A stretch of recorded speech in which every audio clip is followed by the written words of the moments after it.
fiz para sair de 64 pontos para 97 pontos líquidos em apenas 49 dias na prova CESP certo ou errado para o cargo de procurador. Neste vídeo eu vou te dar o passo a passo. Mas antes, já se inscreve no canal se você está em busca de conquistar a sua vaga no próximo concurso público. O primeiro passo é ficar bom em todas as matérias. Fazendo um comparativo do conteúdo programático de um concurso para o outro, eu tenho basicamente as mesmas matérias. E isso é muito comum. Quando você estuda para uma área, se você estuda para auditor fiscal, se você estuda para procuradoria, se você estuda para Ministério Público, você está estudando para aquela área. Então, as matérias centrais serão sempre as mesmas. A abordagem será sempre a mesma. Pode ser que venha uma coisa ou outra, como a lei local, por exemplo, ou uma matéria a mais, tipo direito empresarial pode cair, mas as matérias centrais serão as mesmas, então você precisa ficar bom em todas elas. As bancas de concurso têm percebido que a concorrência hoje é uma concorrência muito mais qualificada. Então, antes de uma prova que tinha ali 70% da prova eram as matérias centrais, eram matérias que eram mais relacionadas à carreira, tinha uma cobrança maior. Hoje a banca não faz mais isso. Ela faz uma prova bem equilibrada no sentido de que todas as matérias vão ter o mesmo número de questões. 10 questões de constitucional e 10 questões de ambiental, ou 10 questões de trabalho e 10 de previdenciário, que são matérias ditas como secundárias, que eram matérias de segundo escalão, mas que hoje é irrelevante isso, porque se você não acertar o segundo escalão, você está fora do corte. O corte é super alto, então para você conseguir barrar o máximo possível de erros é você ficar bom em todas as matérias. Eu não tô falando aqui pra você ficar excepcional, pontos de Miranda em todas. Não, porque isso não é possível. Mas você vai ter que ficar bom, não é mediano, é bom em todas as matérias. E nas matérias principais, ser excelente. Quando você pega aqui nesse comparativo, eu coloco trabalho, urbanístico, previdenciário, ambiental, como matérias que são tidas como secundárias, mas que foram elas que fizeram a diferença. E isso foi uma construção a longo prazo. Eu me dei conta disso ano passado, quando eu já estava ali batendo na trave, chegando perto, mas não conseguia saltar. E eu percebi o que está acontecendo. Eu não sou boa nas matérias secundárias.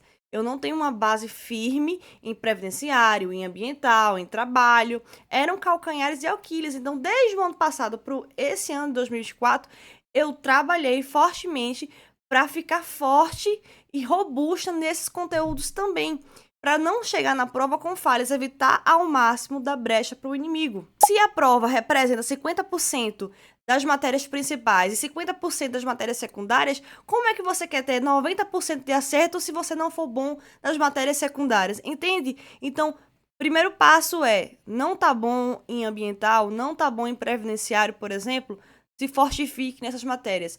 Pega essas matérias e vai estudar. Pega a lei seca e jurisprudência, que é o principal.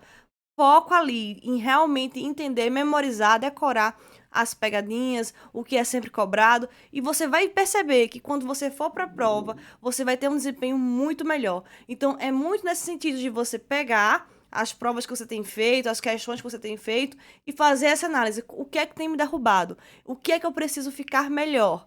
E aí, assim, você vai evoluindo até conseguir ter um resultado tão bom como 90% de uma prova. O segundo passo é se preparar para a revisão. Quando você estiver estudando, você precisa projetar o futuro. Como é que eu vou fazer para revisar esse conteúdo? Estudei aqui, li a lei de probidade toda, li o material do cursinho, se eu fizer, eu peguei o material do cursinho ali, 200 páginas, li todo, li o livro. Se tudo isso você fez, mas se você não pensar em como fará para revisar, você vai esquecer. Eu te garantir isso. Precisa aceitar isso. Eu vou esquecer. Se eu não lembrar, se eu não reestudar esse assunto, eu irei esquecer. Então, como é que eu vou fazer para revisar? Então, na hora que você estiver estudando, se for por um cursinho, já ir destacando qual é o material do cursinho que você vai usar para revisar, grifou, quais vai ser os grifos que você estará grifando. Eu mesmo, quando vou grifar material impresso, uso muito a tática de sistema de cores. Então, cada cor representa uma informação diferente. Tá ali grifando, use cores que você saiba. Por exemplo, rosa, um percentual, um decoreba, um ouro, um negócio assim que seja relacionado a número. Então, você sabe que aquela cor ali, epa, já olhou ali naquela folha, tem um rosinha aqui, vou tentar decorar mais. Você vai ler com mais atenção, você vai ficar tentando memorizar aquilo. Então, tem que ter estratégia na hora que você está estudando.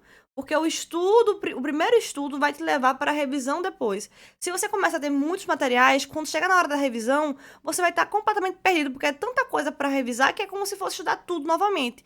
E o estudo aí tem que ser progressivo. Me conta aqui nos comentários como é que você faz para revisar. Mais à frente eu vou contar um pouquinho como é que eu faço, mas eu quero saber de você. Como é que você faz para revisar? Você tá revisando? Me conta aqui nos comentários. O terceiro passo, preste atenção, você tem que se ligar nisso daqui, porque eu não tava me ligando nisso e boa muito. Devorar as teses de repercussão geral e súmulas mais cobradas. Como eu fiz? Eu peguei ali o material do meu grande amigo Eduardo Aragão. Ele tem esse material que é muito bom, eu recomendo, segue ele no Instagram. Faz esse trabalho espetacular de já compilar todas as teses de repercussão geral por assunto. Isso facilita muito. Porque nem todas serão importantes para o meu cargo. Então, como eu faço para a procuradoria, o meu foco vai ser administrativo, tributário, processo civil. Então, eu já sei quais são as teses que são muito importantes para mim. Para quem estuda para juiz, para promotor, por exemplo, vai pegar as teses de penal, processo penal e ter muita atenção, porque as teses de penal são super importantes para quem é dessa área. Para a procuradoria, as de tributário são as mais relevantes, de constitucional. Então, eu vou ali, eu vou grifando, destacando, sabendo quais são as mais importantes. Então, quando eu for rever novamente esse material, já destaquei em vermelho, sabendo que aquela tese é muito importante, eu preciso memorizar. Até destaque em outras cores, ou coloco um comentário que caiu na segunda fase, enfim. Ter esse compilado, eu achei que foi um diferencial muito grande. Eu só tá nesse ano 2024, quando eu estava estudando para a segunda fase, eu peguei o material dele para estudar e realmente fez muita diferença, porque muitas questões de prova, 20 questões, 15 questões, estarão em teses de repercussão gerais. Então, as teses de repercussão gerais mais recentes, as das matérias que são mais afeitas à carreira, todas elas são muito importantes, mas ainda tem as que são extremamente importantes, que na véspera da prova você não é nem doido de não revisar e de não ver, não ir para a prova sem saber, porque é uma coisa que é super sucinta, é basicamente algumas linhas, que é a tese central. Então, se você não souber isso, você vai perder questões de graça, meu amigo. Mesma coisa se aplica a súmulas, porque a jurisprudência, ela é vasta, mas existe jurisprudência que tem o mesmo patamar, a mesma importância que lei seca. Então, as teses que são repetitivos, repercussão geral, súmulas, são as jurisprudências consolidadas. E essa jurisprudência é que a banca vai mais usar, porque é uma jurisprudência segura, não tem tanta divergência. Então, ela vai pegar o texto do enunciado da tese e colocar na prova. Então, nas súmulas do meu caderno mesmo, eu fiz o seguinte, eu peguei as súmulas tirei as que eram irrelevantes, tirei as que não eram cobradas em prova e as que estavam superadas e deixei as que eram importantes. Então, eu já destaco em vermelhinho aí. E algumas até coloquei em amarelo porque são extremamente importantes. Então, quando eu vou revisar, que é uma coisa que eu faço muito esporadicamente, porque muita coisa já consolidou na minha mente, mas assim, quando eu vou revisar, tá pronto, tá ali já direcionado. Olha, Rebeca, isso aqui, se você não se lembrar disso, você vai errar na prova, porque isso aqui é cara de prova, você tem que saber. Então, o meu material, ele já conversa comigo e você precisa fazer isso. Você precisa que todo o seu estudo seja estratégico. O seu foco tem que ser acertar a questão da prova, quando é a prova objetiva. Quando é discursiva, é se lembrar dos fundamentos, se lembrar do texto que está lá na jurisprudência para poder marcar, escrever, dissertar. Então, o estudo para concurso é um estudo direcionado, um estudo estratégico. Não importa muita coisa, às vezes, um certo aprofundamento. O que importa é acertar a questão, é gabaritar o espelho da prova. Então, foque nisso. Gostando do conteúdo deste vídeo, deixa eu te lembrar, se inscreve no canal para não perder mais dicas como essa. O quarto passo é atenção aos detalhes. Gente, existem coisas que às vezes a pressa pode te derrubar na hora da prova. Olhe só essas duas questões que caíram na prova de procurador para Mossoró, que foram, assim, realmente um pequeno detalhe que se você não se ligar, você erra. Aqui, ó, tá tudo certinho, mas é um traço da palavra, na verdade, três letrinhas, a delegada, na verdade era delegante, tem uma súmula que fala sobre esse assunto, e aí eu me lembrava do teor da súmula, mas aí, ó, às vezes você nem se liga, mas na hora da prova eu já, já risco essa palavra, já circulo bem grande, e eu identifico o erro, porque a prova de certo e errado, ela é uma prova que, em parte, é um jogo de 7 erros. Pode também querer discutir muito com a questão, mas precisa identificar se há um erro ali. Então, quando você olhar para a questão, é procurar se há alguma palavra equivocada. A mesma coisa aconteceu nessa outra questão aqui, que tá tudo certinho, é o que realmente foi vinculado na jurisprudência recente do STF, mas aí ele falou parcial. Gente, quando eu olhei essa questão na prova, a palavrinha parcial, eu olhei e digo, meu Deus, muita gente vai errar isso daqui, porque é um detalhe. Eu me lembrava que eu tinha revisado fazia poucos dias, eu tinha visto que é integral, o ressarcimento tem que ser integral. Aí eu vi a palavrinha parcial. Detalhe, é isso que vai te salvar a questão. Então a memória tem que estar fresca do conteúdo, mas a atenção na hora de julgar um enunciado da questão também que tem que estar afiado. Passo 5, revisão nas semanas de véspera. Gente, a revisão ela é um mal necessário. Eu adotei uma forma de revisar que é as vésperas da prova. Então, as semanas antecedentes da prova, eu me dediquei a revisar. Eu tenho um vídeo aqui no canal onde eu já explico isso de forma mais detalhada. Então, eu recomendo que você vá assistir esse vídeo, porque lá eu explico direitinho em relação à questão de revisão e como é que eu fiz nas semanas de véspera para revisar. Mas isso daqui foi um passo essencial que sem a revisão nas semanas de véspera eu não teria sido aprovada. Isso é um fato. Porque eu precisava que muita coisa ficasse fresca na minha memória para quando eu chegasse na hora da prova para marcar e analisar os enunciados, tivesse muito aquela coisa, sabe, que acontecia era, eu olhava e ficava em dúvida, eu já vi isso, mas estou em dúvida. E na hora da prova eu queria acabar com isso, eu queria ao máximo possível mitigar essa chance de ficar em dúvida na prova. Eu queria ter a certeza. E para ter a certeza, a memória de curto prazo precisa estar viva. Só vai conseguir isso revisando. Então vai lá ver o outro vídeo onde eu explico isso de forma mais detalhada, mas é basicamente isso, revisar antes da prova. Passo 6, tentar memorizar os decorebas. Os decorebas são aqueles detalhes que farão diferença na hora da prova e que não tem para onde fugir. Tem que decorar mesmo. São os prazos, coros. Quem conhece meu material, Constituição Federal esquematizada, sabe que lá no início eu tenho uma tabela onde eu coloquei todos os números que tem na Constituição. Então, esses decorebas estão numa tabela compilada para facilitar a minha vida e pode facilitar a sua também na hora da véspera da prova. Eu tenho por obrigação pegar pelo menos a tabela, todo o material deve ser revisto. Mas se eu não conseguir, pelo menos a tabela com os decorebas dos números, eu tenho que revisar, porque, nossa, às vezes é um detalhezinho assim que tá na hora da prova, sei lá, licença maternidade, tá 180 dias, aí você se lembra, não, é 120. Então, esses pequenos números são que vão fazer a diferença para você acertar mais questões. Então, tudo que é decoreba, na véspera da prova você tem que revisar e tentar decorar. Então, o que foi que eu fiz? Eu ficava lendo essa tabela, ficava tentando relembrar, muita coisa já tá fixada na minha memória, então era só uma questão mais de ativar, tá resgatando aquilo ali para ficar bem fresquinho na minha memória. Outras informações que eu tinha um pouco mais de dificuldade, como ambiental, por exemplo, que eu tenho essas tabelas que já me ajudam, já destacam o que eu preciso memorizar em ambiental, que tem muito decoreba também. Então, eu já tenho as pegadinhas lá no meu material e eu pegava o celular e ficava gravando áudios, ficava recitando o que tá aqui na tabela, olhava a tabela, gravava áudios para ficar decorando. Tentei muito. No meu celular tem várias decorebas relacionadas a isso. Tanto de digital, como de constitucional, de trabalho também, porque trabalho também tem vários decorebas. Por exemplo, os férias, quando é que você perde os dias de férias, enfim. Existem vários tipos de prazos, vários tipos de números e vários tipos de decorebas, de hipóteses, sabe? E eu fiquei nesse trabalho louco de tentar decorar. Foi uma aventura. Mas eu fiz para essa prova de Mossoró e deu certo. Então, nas próximas provas que forem ter, eu vou fazer a mesma coisa, porque se deu certo, é muito nessa ideia de resgatar memórias de curto prazo. E como o meu material ele já facilita isso, inclusive eu recomendo que, se você ainda não conhece, clica no link abaixo desse vídeo para você conhecer. Eu passei anos estudando até conseguir ter um material tão eficiente que me ajudasse e realmente contribuísse a acertar as questões, mas você pode ter isso com um simples clique.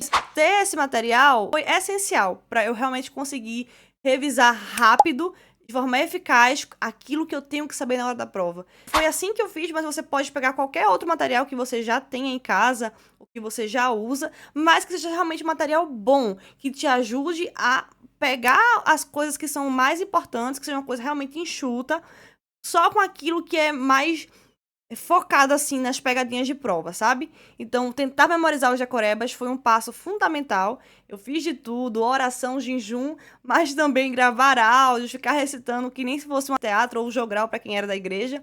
Mas eu tinha que decorar, porque eu tava cansada de errar questões bestas que eram simples decoreba. Então, esse passo foi crucial. Fim, e não menos importante, um passo também que foi essencial foi o gerenciamento emocional. Eu tentei algumas provas do primeiro semestre, foi um ritmo muito louco, porque foi uma prova em cima da outra, e eu acabei ficando muito ansiosa, ganhei uns quilozinhos, enfim.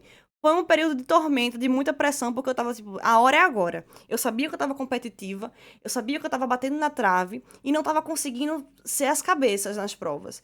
Então, eu fiz, é agora, eu tenho que dar tudo de mim, até que, mesmo que eu me acabe, a chance é essa. Então, eu realmente foquei, mas quando chegou para essa prova, eu passei em Maceió.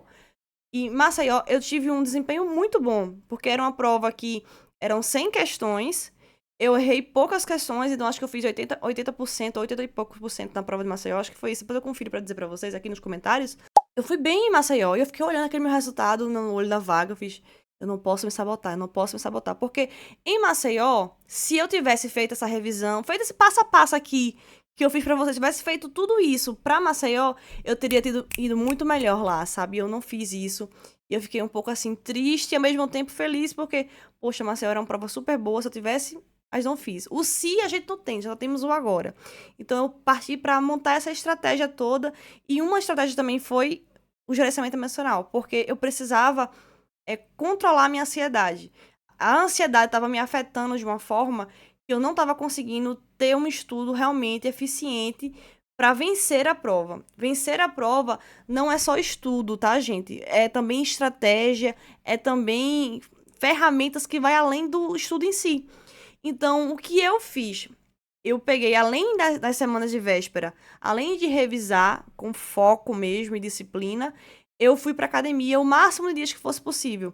Às vezes a gente pensa, não, se eu for pra academia, eu vou perder 3, 4 horas, além de deslocamento da academia, me arrumar pra ir, o tempo que eu vou estar lá, enfim, o tempo que eu vou voltar pra comer, todo esse tempo vai ser perdido. Mas não é. É um investimento pra a sua mente estar realmente uma mente com nitidez para a hora da prova.